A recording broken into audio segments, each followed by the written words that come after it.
catch recording, I can see. All right, so if you remember back in the earlier, at the beginning of the semester, I had 2 example speeches. Why I'm responsible for students losing the 2008 BCS game, and the time I almost got arrested. So, and I've been given those speeches, because this one happened obviously in 2008. This one happened 10 years ago. So I've been giving these speeches since I've been teaching public speaking. But now, last fall, something else happened that was another incident. So that I give an example speech. So, but it's a little longer, so I wait until a little bit further in the semester to give this speech. So, this story, I've mentioned on Saturdays for game days, I live right across the street from the park, but I also live 3 blocks south of the OU Stadium. So I tailgate in my front yard. I invite people over for a barbecue. I probably go to about half the games now. I used to go to all of them, but now I just go to about half because I'm not eligible for student tickets. So whenever somebody gives me a ticket or I decide I want to buy one, I go. Well, so I have barbecue, so I invite all my friends. I make a Facebook event, invite my friends, and say, hey, barbecue in my front yard. Come if you want. So this was I forget which game it was now, but it was a game. It was a night game, right? So it doesn't matter who we were playing. Maybe it might have been Tennessee this year. I don't remember. It was in early September. So I invite my friends over. So we're having a barbecue. And as the barbecue, it tends to be more of a barbecue during the day, but as soon as the sun goes down, like the people that have kids, they take their kids home, and so it becomes more like a party. So even beyond that, towards the end of this barbecue, these 2 people came by. And this is not unusual. People walk by in front of my house because there's tailgaters everywhere, and we yell Boomer Sooner and that sort of thing. So it was not weird that people came by. And one time even Boomer and Sooner actually came to the tailgate because they were trying to do some sort of fundraiser. So 2 people came by, and I didn't recognize them, but they hung out for a little bit. But I didn't really think anything of them. Well, anyway, they left. It was a guy and a girl. So on Thursday, it's about 10 o'clock in the morning. The girl comes back, right? And she shows up at my house, and I don't remember her much. I didn't really think much. And she looks a little like something's kind of off about her. She's got a suitcase and like 2, bags of stuff. And I'm like, what's going on here? Are you okay? And this is 10 o'clock in the morning, and I had been up for a while, but it was not the first thing I'd done, but I wasn't quite ready for anything weird happening in my life. So she says, hey, I'm moving. I'm in between houses. Can I come hang out for a while? I need to, I've got an interview tonight for my job. Can I hang out and sleep on your couch? She says this, and I said, well, she doesn't really. I don't really let her in, but she just kind of comes in. So she's in my house, and I said to her, I got things to do. I'm leaving. I've got things to go do. I'm not going to stay around all day, and you can't hang out at my house. But she says, oh no, it's not a big deal. I've got my interview tonight. Maybe you can even give me a ride to this interview. I was like, once again, no, I've got things to do. And then this is when she gets kind of upset that I'm not. So she drops all of her bag stuff on my floor. So she empties her bags and her suitcase on my floor. So I've got all of her stuff on my floor. And then, I guess I forgot one part of this. Throughout the week, I'd been losing track of some things. Like I couldn't find my watch. I couldn't find some mail that was in my mailbox. I couldn't find a salt shaker. I couldn't find the keys to my scooter, which I don't ride the scooter very much anyway, so it doesn't really matter. But I couldn't find these things, and I thought maybe they'd just fallen down the couch, or my mail got misdelivered or whatever. But I couldn't find these things. Well, so when she dumps her stuff out pops the salt shaker, and this is not just a little salt. This is a pretty twisted. It's a pretty good sized salt shaker. And I said, hey, you've got my salt shaker. What's up with this? And she's like, oh no, I ended up with that. It's not a big, I meant to bring it back. That's why I came back to bring the salt shaker back. And then, like I said, I hadn't thought much about, whenever we do these things, plates with my neighbors, we end up with each other's plates and ketchup and that sort of thing. So it's not a big deal. So I said, hey, you've got my salt. And I was like, then I was starting to make connections. Maybe, what else? Mention these other things that I can't find. My mail, and my watch, and that sort of thing. And she says, oh, I don't have any of that stuff. I just had the salt shaker. You can go through my stuff. So I started going through her stuff, and I find a bunch of men's watches, and she produces like a screwdriver you can open watches with. None of them are my watch, but I found a bunch of men's watches. It's a little odd that this person had men's watches, right? So, I'm like, hey, so then at some point she gets really agitated. Like, she starts getting upset. She says, don't do this, stop going through my stuff. And I was like, hey, you just said I could go through your stuff, right? And then she gets really agitated. And this is when she gets really agitated and she punches me. And I'm not talking she like slapped me or hit me or pushed me. Like she balled up her fist and punched me. And I was never like really physically worried about her. She was not a large person. She's actually really skinny. But it was really more shocking that this person had just punched me. And it did hurt for a little bit. It was not, it was not, I don't get punched very often, so it hurt a little bit, but not, you would have not looked at me even later that day and said, hey, you've been punched. Like, I didn't have a black eye or anything.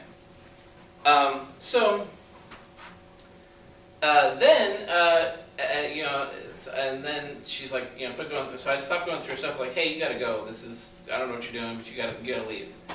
And to her response to that, she's like, no, I'm going to stay here, I'm going to sleep on your couch, and if you go ahead and call the police, I'll just tell them you sexually harassed me. And I'm like, whoa, you need to go. So her response to that, being like, you need to leave, so she strips down completely naked, like nothing, not a stitch. And at this point, for better or for worse, I did not have my contacts in at this point. So I decided I needed to put my contacts in because I needed to know what was going on in my house. And I can see pretty well without them, but then, okay, and you thought it got weird when she stripped down and when she, actually I'm messing up the order of this. Before she stripped down, she sat on my couch and peed herself. Do you know this person's name? Her name was Samantha, but I did not know her before the Saturday before. I didn't really know her after that point. I do know her name is Samantha though, but that's beyond that, I don't know. So okay, so the order of events here, she punched me, then she sat on my couch and peed herself, and I'm not talking like she didn't like pee on the couch. We're not talking like, I've gotten a lot of references to, that couch really tied the room together, Big Lebowski. It wasn't like that, it was more just like she peed herself. And then the response to, hey, you just peed yourself, was her stripping down naked. So I'm messing up the order of events here. Then I was like, and I was like, hey, you need to go. So at this point, she also like started eating my stuff, going in the kitchen. She put some clothes back on. She had her clothes were all on the floor, so she put some clothes back on. And then I was like, she starts eating my croutons and my cheese, and I'm like really just trying to figure out what's going on here. And this person just punched me. So then, my friend Steve had left some Keystone Light in my fridge, and I don't like Keystone Light, and that's not something I choose to consume. So she starts chugging the Keystone Light in my fridge. Like, she went through like 3 cans in like, 10 minutes.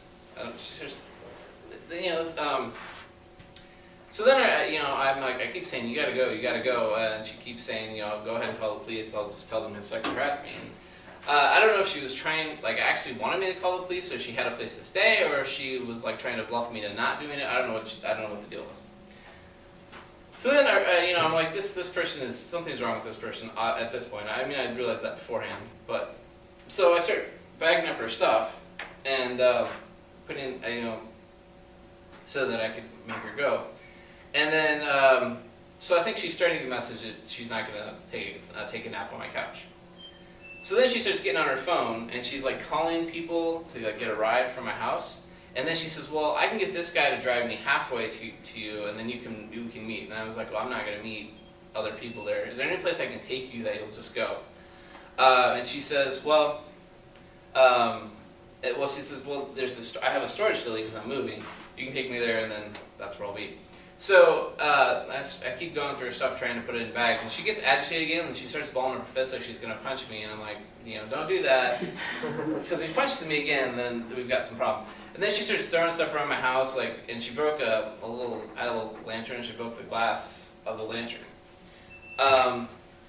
So, anyways, I started bagging her stuff. Finally, I put her by the door and said, "Okay, you need to go."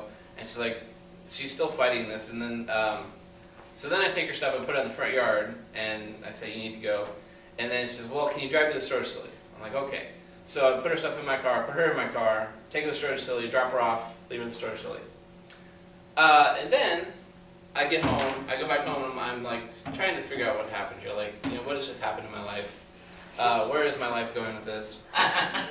So I was thinking of people that were there at this event.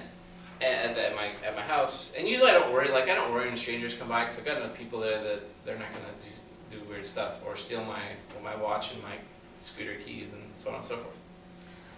So I called my friend Steve. He works at OU, so I went by his office and said, "Hey, do you remember this girl that came by the tailgate towards the end?" And he's like, "No, I don't remember her." Then I called my friend Will. He didn't remember her.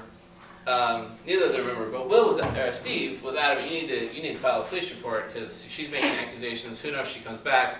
You need to file a police report. And I was like, not really sure, but he was like adamant, and he says, you need to write something up, write a 2-page statement that says exactly what happened, and you need to file a police report. So the next day, I filed a police report. I call the police, and they come by, and it was actually really simple, because I said, here's a page and a half of everything detailed, everything happened. He's like, "Oh, you wrote my police report for me."